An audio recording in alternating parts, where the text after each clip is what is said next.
Hello dear students, welcome to shed plus channel.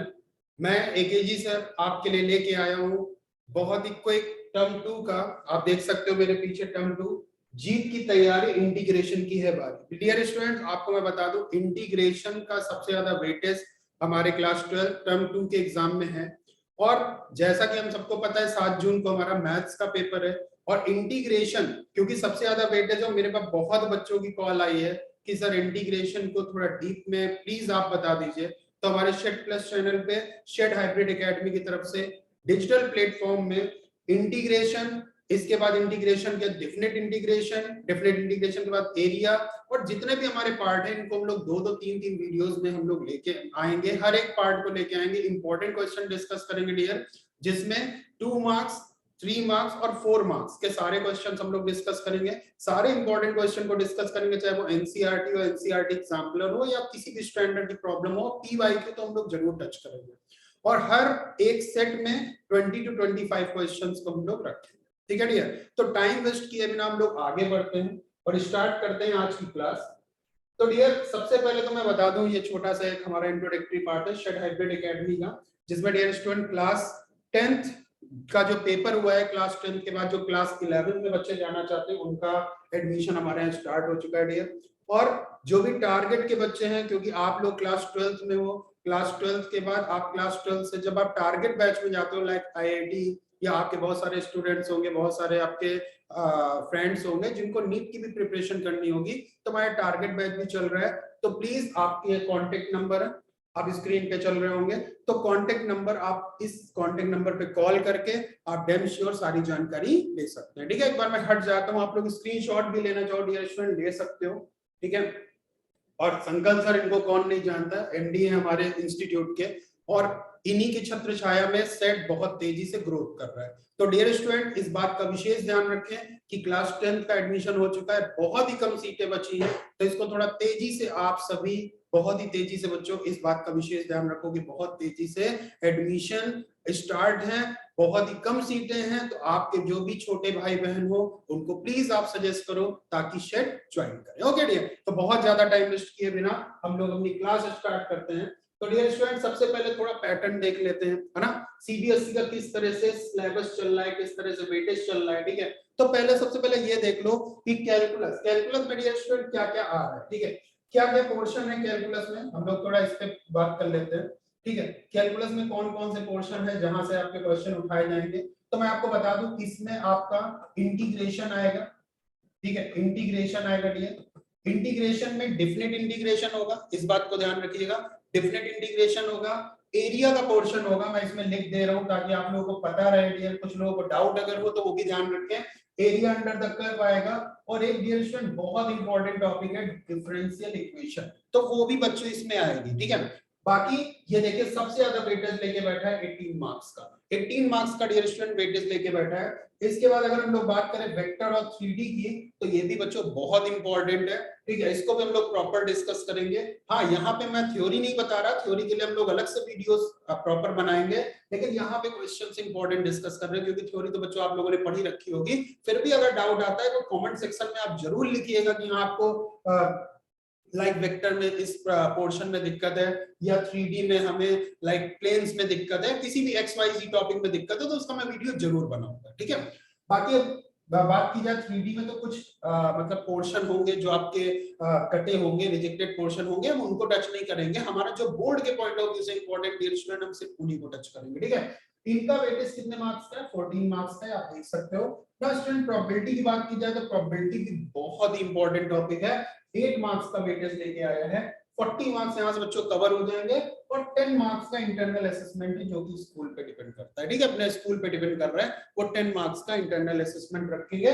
Total 50 marks का होगा, term 1 50 marks का था, दोनों मिला के 100 मार्क्स के हो जाएंगे। तो डियर स्टूडेंट यहाँ पे कोई कंफ्यूजन आपको नहीं होना चाहिए, ये आपकी चीजें एकदम क्लियर होनी चाहिए। ठीक है, थोड़ा आगे बढ़ते हैं हम लोग और अब नेक्स्ट स्लाइड पे चलते हैं। और नेक्स्ट स्लाइड पे डियर स्टूडेंट आपको पता होगा इसमें कौन कौन से पोर्शन सिलेबस में है, वो भी हमने सारी चीजें मेंशन कर दी है, तो इसके बारे में बहुत डिटेल नहीं बता रहा। ठीक है, इसको आप लोग खुद भी एक बार पढ़ोगे या देखोगे एनसीईआरटी में तो आपको पता चल जाएगा। आप चाहो तो आप एक स्क्रीनशॉट ले लो इसमें कि कौन कौन सा पोर्शन हमारे सिलेबस में है। ठीक है, बस इतना मैंने यहाँ पे आपको कैलकुलस में कौन कौन सा पोर्शन, जैसा मैंने बताया इंटीग्रल्स है, application of integrals, application of integral area हो गया, डिफरेंशियल इक्वेशन। ओके, और अगर हम थोड़ा आगे बढ़ेंगे तो देखिए आपका वेक्टर्स हो गया, 3D हो गया, इसमें कौन कौन से पोर्शन है, कौन कौन से नहीं है डियर स्टूडेंट, ये बहुत इंपॉर्टेंट है क्योंकि बहुत सारे बच्चे मुझसे कॉल कर करके, मैसेज कर करके ये पूछ रहे हैं सर इस टॉपिक स्क्यू लाइंस पढ़े या ना पढ़े। ठीक है, ये बहुत सारे एक्स टॉपिक है, तो आप देख लो यार आपकी स्क्यू लाइंस बच्चों सिलेबस में है। ठीक है, स्क्यू लाइंस को प्लानर सिलेबस में है। ये कई बच्चों का मेरे पास कॉल भी आया था, इसलिए मैं इसको थोड़ा इंडिकेट करना चाहूंगा कि कोप्लानर भी आपका है, shortage distance between two lines भी है। ठीक है, कार्टेशियन वेक्टर भी है, तो इस चीज का बच्चों ध्यान रखिएगा, है ना। हम लोग इनके सारे क्वेश्चंस करेंगे और जब क्वेश्चन करेंगे तो मैं बीच बीच में इसके कॉन्सेप्ट भी बताता रहूंगा। ठीक है, तो इसके लिए बेफिक्र रहो, बस अंत तक वीडियो जरूर देखो। ठीक है, देखो यार एक बात मैं आपको बता दूं, आप लोग बढ़ा बढ़ा के बहुत तेजी से वीडियो देखते हो, वहां से क्या होता है ना, कई सारे कॉन्सेप्ट आप स्किप कर जाते हो। तो प्लीज थोड़ा पेशेंसली आप वीडियो को देखो, एक एक चीज मैं इसमें कवर करूंगा। ठीक है, आफ्टर दैट बच्चों प्रोबेबिलिटी है, प्रोबेबिलिटी में भी आप देख सकते हो सारी चीजें उन्होंने कवर की, बायस थ्योरम कवर किया, वेरिएबल डिस्ट्रीब्यूशन, प्रोबेबिलिटी डिस्ट्रीब्यूशन, बस उन्होंने एक चीज छोड़ी है बच्चों, मैं आपको बता दूं, एक बाइनोमियल डिस्ट्रीब्यूशन था जिसमें फॉर्मूला था एनसीआर पी की पावर आर क्यू की पावर एन माइनस आर, वो स्टूडेंट उन्होंने क्या किया, स्किप किया है सीबीएसई ने, बाकी सारी की सारी चीजें उन्होंने दे रखी है। ठीक है, तो इस चीज का भी विशेष ध्यान रखना बच्चों, आप किसी चीज को आप स्किप नहीं करोगे, इस चीज का विशेष ध्यान रखना। ठीक है, चलो थोड़ा आगे हम लोग अपन लोग बढ़ते हैं। तो अब डियर स्टूडेंट प्रॉब्लम, जैसा कि मैंने आपको सारी चीज बता दी, अब शुरू करते हैं। जैसे ये क्वेश्चन अगर मान लो पेपर में आता है तो बच्चों ये 1 मार्क्स की प्रॉब्लम है, ये कितने मार्क्स की आएगी, 1 मार्क्स की, 1 मार्क्स से ज्यादा ये प्रॉब्लम नहीं आएगी बच्चों, इस बात का विशेष ध्यान रखिएगा। ठीक है, तो अब यहाँ से अगर हम लोग स्टार्ट करते हैं चीजों को, तो देखिएगा किस तरह से यहाँ से चीजें स्टार्ट होंगी। चलिए, तो बच्चों देखिए पहली प्रॉब्लम है, आपकी स्क्रीन पे आपको दिख रही होगी, और मैं चाहूंगा डियर स्टूडेंट जब आप इस वीडियो को देखें तो मेरे साथ ही तेजी से क्वेश्चन सॉल्व करते रहिएगा, एक कॉपी पेन रखिएगा और प्लीज क्वेश्चन सॉल्व करिएगा। ठीक है, जैसे क्या दिया है, cos 2x 2 sin square x cos square 2x। अब एक जनरल सी प्रॉब्लम आई है हमारे सामने। अब देखो इस प्रॉब्लम को सॉल्व कैसे किया जाए। ठीक है, इस प्रॉब्लम को सॉल्व कैसे किया जाए, तो इस प्रॉब्लम को सॉल्व करने के हमारे पास दो तरीके हैं, लेकिन मैं एक आपको एकदम आसान सा तरीका बताऊंगा बच्चों। देखो अगर मुझसे इस क्वेश्चन को कोई सॉल्व करने के लिए बोलेगा तो मैं क्या करूंगा, इंटीग्रेशन लगाऊंगा, cos 2x लिखूंगा divided by cos square 2x लिखूंगा, इसके बाद यहां से आ जाएगा प्लस का 2 sin square x upon cos 2x, cos square 2x, यहाँ पे cos स्क्वायर 2x आ जाएगा, इस तरह से आपका लिख जाएगा। इसके बाद डियर स्टूडेंट देखिएगा यहां से cos 2x से एक cos 2x चला जाएगा, मैं बहुत डिटेल में इसको नहीं बता रहा। 1 अपॉन cos 2x क्या होता है, sec 2x होता है, sec 2x का आपको इंटीग्रेशन पता होगा, जिस sec x का इंटीग्रेशन क्या होता है बच्चों, तो sec x का होता है log sec x plus tan x। ठीक है, तो sec 2x का इंटीग्रेशन क्या होगा, तो sec 2x का बच्चों अगर इंटीग्रेशन की बात करोगे तो क्या हो जाएगा, log sec 2x plus tan 2x divided by 2। ठीक है, इसकी अगर बात करोगे तो यहाँ लिखा 2 sin स्क्वायर x, यहाँ लिखा cos स्क्वायर 2x। ठीक है, तो अब बच्चों यहां से क्या हो जाएगा, cos स्क्वायर 2x को आपको ओपन करना होगा। ठीक है, और उसके बाद बच्चों यहां से भी आप इंटीग्रेशन आसानी से कर सकते हो और ये वैल्यू आपकी आसानी से बच्चों क्या हो जाएगी, इसका आंसर आ जाएगा। ये क्वेश्चन अगर पेपर में आता बच्चों तो मैं आपको डैम श्योर कहता हूं 3 नंबर की कम से कम प्रॉब्लम आएगी। ठीक है, बहुत अच्छा क्वेश्चन है और एनसीईआरटी का एनसीईआरटी एग्जाम्पलर की बच्चों प्रॉब्लम है, मुझे लगा कि बहुत इंपॉर्टेंट प्रॉब्लम है इसलिए मैं आपसे डिस्कस कर रहा हूँ। ओके, तो प्लीज इस बात का विशेष ध्यान रखिएगा और प्लीज इसको कहीं पे स्क्रीनशॉट ले लीजिएगा, अपना करिएगा। आप देखिए दूसरा क्वेश्चन मैं आपके सामने डिस्कस करने जा रहा हूं बच्चों, बहुत ज्यादा टाइम वेस्ट नहीं कर रहा हूं। दूसरा क्वेश्चन है integration dx upon sin square x into cos square x। बच्चों मैं आपको बता दूं ऐसी प्रॉब्लम पिछले बार भी पेपर में आई थी। ठीक है, 2020 के एग्जाम में भी आएगी और मोस्ट प्रोबेबल 2021 के एग्जाम में भी बच्चों ये प्रॉब्लम आने वाली है। ठीक है, अब इसको कैसे करना है बच्चों, तो मैं आपको एक बात एकदम स्पष्ट बताना चाहता हूं यहां से कि यहां से बच्चों इस प्रॉब्लम को हम लोग बड़े ही आसान तरीके से सॉल्व करेंगे। ठीक है, कोई बड़ी बात नहीं है। इस प्रॉब्लम को बच्चों हम लोग सॉल्व करेंगे विद द हेल्प ऑफ, जैसे आपको पता होगा कि sin square x plus cos square x equal to क्या होता है 1, इक्वल टू क्या होता है 1। तो डियर स्टूडेंट ऊपर हम लोग इसको क्या मानेंगे 1 और नीचे लिखा है sine square x into cos square. अब बच्चों आधे लोगों के दिमाग में तुरंत क्लिक कर गया होगा कि कैसे करना है। वन को हम क्या लिखेंगे, sine square x into cos square x. देखिए साइन स्क्वायर एक्स प्लस का क्या कॉस स्क्वायर एक्स। अब अगर थोड़ा सा दिमाग लगाओ बच्चों तो sine square x cos square x हम लोग अलग अलग कर लें, तो यहां से आ जाएगा sine square x into cos square x upon sine square x into cos square x dx। अब देखो साइन स्क्वायर एक्स से साइन स्क्वायर एक्स चला जाएगा, कॉस स्क्वायर एक्स से कॉस स्क्वायर एक्स चला जाएगा, तो डियर स्टूडेंट यहां से हो जाएगा 1 अपॉन कॉस स्क्वायर एक्स क्या हो जाएगा sec स्क्वायर एक्स dx हो जाएगा, प्लस यहां से हो जाएगा लाइक इसको लिखेंगे हम लोग cosec स्क्वायर एक्स और dx। अब dear student sec square x का क्या होता है tan x होता है। अब देखो कुछ चीजें मैं मुंह से बता रहा हूं, प्लीज इसको थोड़ा सा आप लोग सुनते रहिएगा। sec स्क्वायर एक्स का क्या होता है tan x होता है, और cosec स्क्वायर एक्स का क्या होता है माइनस cot x होता है प्लस c। तो इसका आंसर क्या होगा tan x minus cot x plus c। ठीक है, तो ये छोटी छोटी बातें बच्चों ध्यान रखिएगा। ठीक है, कहां पे कब कौन सी चीज अप्लाई होती है, क्योंकि मैक्सिमम बच्चे इसी बात पे कंफ्यूज होते हैं, सर आपको कैसे पता कि यही करना है। तो डियर स्टूडेंट ये थोड़ा प्रैक्टिस से आता है। ठीक है, लेकिन कुछ चीजें ऐसी भी होती कि आपके दिमाग में तुरंत क्लिक करनी चाहिए कि हाँ इसको ऐसे ही सॉल्व करना है, ताकि अब ये क्वेश्चन कितने मार्क्स का आएगा, अगर मान लो एक पेपर में आता है, मान लेते पेपर में आता है, तो बच्चों मैं आपको बताऊं अगर सीबीएसई पेपर बनाएगा तो 3 मार्क्स का इसको देगा, और पेपर अगर सीबीएसई बनाता है तो 2 मार्क्स का इसको देगा। मैं आपको ये भी बता दे रहा हूँ कितने कितने मार्क्स के क्वेश्चन आने वाले हैं। ठीक है, ये भी ध्यान रखिएगा। तो डियर स्टूडेंट ये आपके सामने 2 क्वेश्चन हो गए। ठीक है, चलो अगले क्वेश्चन की तरफ हम लोग बढ़ते हैं, आप स्क्रीनशॉट प्लीज लेते रहिएगा। ठीक है, चलिए आगे बढ़ते हैं पूरा। अब डियर स्टूडेंट ये एक प्रॉब्लम आ गई, इसमें लिखा है sec square x upon cos square x। ये बच्चों ये अगर पेपर में आएगा तो डियर स्टूडेंट सिर्फ 1 नंबर का आएगा, बड़ा ही आसान सी प्रॉब्लम है, क्योंकि इस बार आपको पता है एमसीक्यू नहीं आने वाला। ठीक है, तो 1 नंबर में ऐसी प्रॉब्लम आ सकती है, एनसीईआरटी की प्रॉब्लम है डियर, आप देखोगे तो आपको मिल जाएगी, ये सेकंड एक्सरसाइज में चौथा या पांचवा क्वेश्चन है। ठीक है, तो sec स्क्वायर x की बात करो तो बच्चों सबको पता है sec स्क्वायर x को हम लोग लिखते हैं 1 अपॉन cos स्क्वायर x, और इसको लिखते हैं 1 upon sin square x dx। बड़ा ही आसान। ठीक है, इसके बाद डियर इसको हम लोग क्या करेंगे, इस इसको यहां भेजा, sin स्क्वायर x को ऊपर भेजा, तो यहां से आ जाएगा tan स्क्वायर x dx।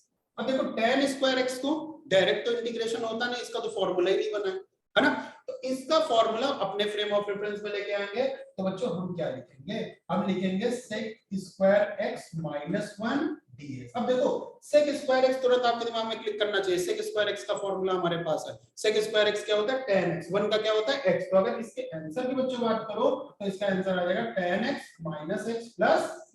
तो डियर स्टूडेंट इसका फाइनल आंसर आपके सामने है, इसीलिए क्वेश्चन मैंने कहा 1 नंबर से ज्यादा नहीं आ सकता।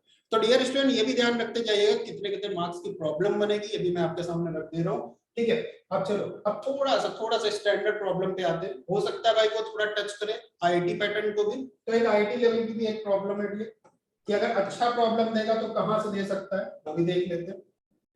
चलिए इसको भी थोड़ा देखा जाए, तो यहाँ पे दे रखा है देखिए e की power 6 log x base e की पावर 5 इतना, तो बच्चों एक छोटी सी प्रॉपर्टी है, हम लोग जरा यहाँ पे देख लेते हैं, e की power log x base e, कुछ याद आया log, है ना, तो यहाँ से क्या हो जाएगा, ये सारी चीजें हम लोग क्या करेंगे मैं आपको बता दूं, हमारे शेट की तरफ से इस बार बहुत बड़ा इनिशिएट बच्चों हम लोग करने जा रहे हैं, ऑनलाइन डिजिटल प्लेटफॉर्म जो कि हमारा शेट का प्लेटफॉर्म है, उसमें हम लोग क्या कर रहे हैं, बहुत सारी चीजों की छोटी छोटी वीडियोस, इंपॉर्टेंट वीडियोस।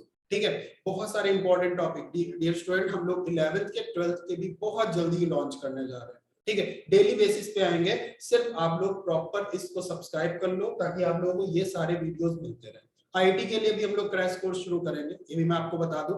ठीक है, आईआईटी है, नीट है, सबके लिए क्रैश कोर्स बहुत तेजी से स्टार्ट होगा 12th के एग्जाम के बाद। तो डियर स्टूडेंट बस आपको सब्सक्राइब कर लेना है और प्रॉपर हमारे साथ जुड़ जाना है इन क्लासेस में। ठीक है, चलिए तो डियर स्टूडेंट यहां से अगर बात करें तो मैं आपको याद दिला दूं कि यहाँ पे बच्चों को साइक्लिक प्रोसेस कुछ ऐसा चलता है, कुछ साइक्लिक प्रोसेस, e यहाँ पे आ जाएगा, x नीचे आएगा, तो इसको यार हम लोग ऐसे लिखते हैं x to the power log e base e।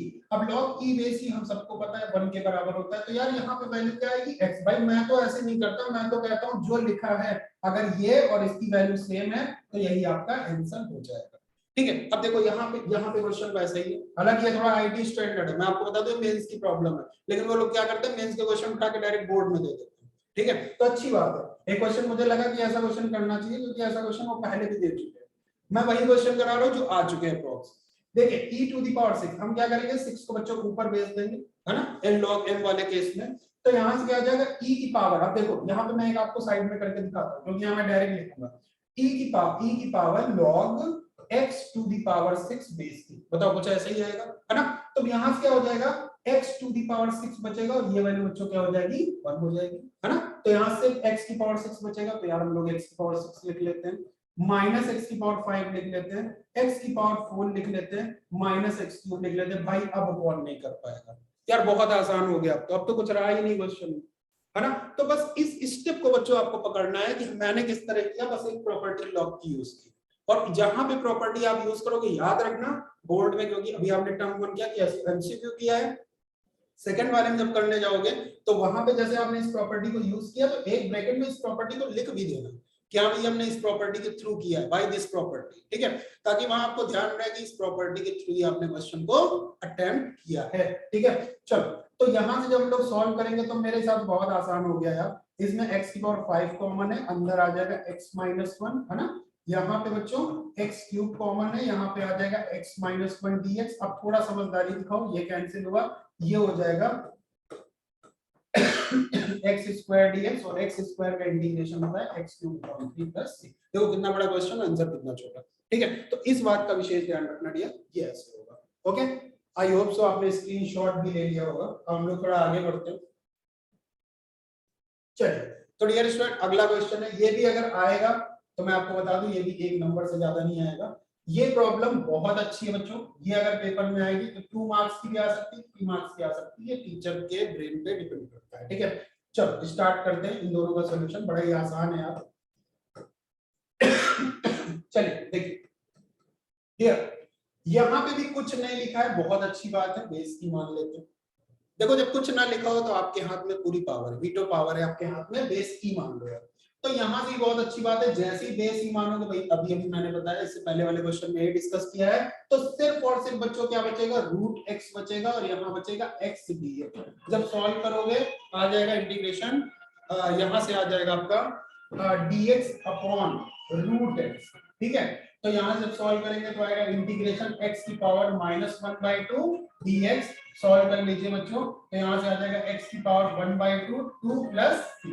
तो डियर स्टूडेंट प्लीज इसका स्क्रीनशॉट ले लो, बहुत ही इंपॉर्टेंट क्वेश्चन है, बहुत इंपॉर्टेंट है।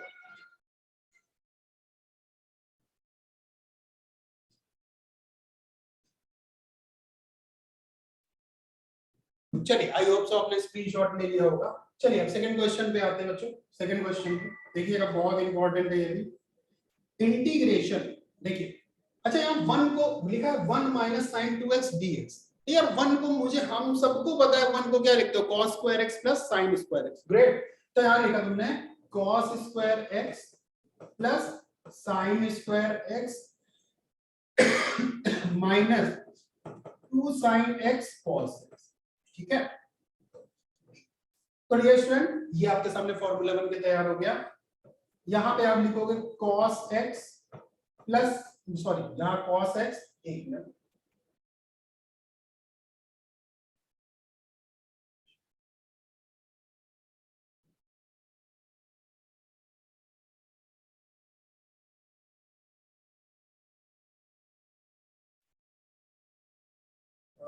there is some technical issue here, okay। थोड़ा हम लोग आगे अगले क्वेश्चन पे चलते हैं, है ना। पिछले क्वेश्चन में मैं आपको बता दूं, रूट में जहां पे 1 था वहां पे हम लोग क्या लिखेंगे, cos square x plus sin square x minus 2 sin x cos x minus sin x का होल स्क्वायर बन जाएगा, स्क्वायर रूट से हम लोग उसको क्या कर देंगे, हटा देंगे, ओके। तो इस बात का विशेष ध्यान रखना। अगले क्वेश्चन पे बच्चों चलते हैं, यहाँ पे लिखा cos x minus cos 2x 1 minus cos x। बहुत ही बढ़िया प्रॉब्लम बच्चों, बहुत बढ़िया प्रॉब्लम है। और डियर स्टूडेंट इसको हम लोग दो तरीके से सॉल्व कर सकते हैं, दो तरीके से बच्चों सॉल्व कर सकते हैं। तो यार आसान तरीके से अपन लोग करते हैं, लिखा है cos x माइनस cos 2। अब एक तरीका तो बच्चों ये हमारे पास कि हम cos 2x का फॉर्मूला रखें। cos 2x का क्या रखें, फॉर्मूला। cos 2x का फॉर्मूला क्या होता है, 2 cos स्क्वायर x माइनस क्या, याद करो 2 cos स्क्वायर x माइनस 1, ठीक है। अब यार इसको भी हम बड़े आसानी से यूज कर सकते हैं और उस क्वाड्रेटिक को सॉल्व करते हैं, ठीक है। उस क्वाड्रेटिक को सॉल्व करने की कोशिश करते हैं। एक तरीका और है कि हम क्या करें, नीचे से 1 माइनस cos x को बाई 2 के फॉर्म में कन्वर्ट करें, ठीक है, और ऊपर से cos c minus cos d का फॉर्मूला लगाएं। अब cos c minus cos d हमें आना चाहिए, ठीक है। अगर हमें आता है तो हम डायरेक्ट अप्लाई कर सकते हैं। cos c minus cos d क्या होता है, 2 sin c plus d by 2 into sin d minus c by 2। अगर बच्चों आपको याद हो फिर से सुनिए, cos c minus cos d, मैं लिख भी दे रहा हूं cos c minus cos d, ठीक है। एक बार याद करते हैं, 2